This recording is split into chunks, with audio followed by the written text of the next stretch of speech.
Whether you're evacuating because of a hurricane or you're just leaving for vacation, you'll want to know if the power went out while you were away for any substantial amount of time. Fill a cup with water, put it in the freezer until it's solid, then pop a coin on top. Leave it in there, and when you get back, check. You've probably figured this out already, but if the coin is on the bottom of a now frozen cup of ice, the power went out long enough for the ice to melt back to water in your freezer, the coin to fall through, and then the power came back, and the water refroze. If the coin is where you left it, the power stayed on, or only went out for short periods.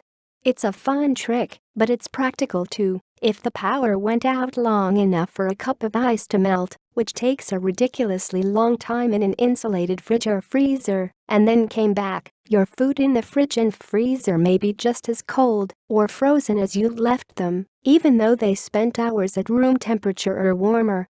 If you find a coin at the bottom, it might be a good indicator that you should clean out the fridge and not risk eating contaminated food. It's worth keeping in mind, though, that ice floats in water, so if the power is out for enough time for some of it to melt, but not all of it, there's no guarantee that you won't find the coin on top and think everything is fine, so when in doubt, throw it out.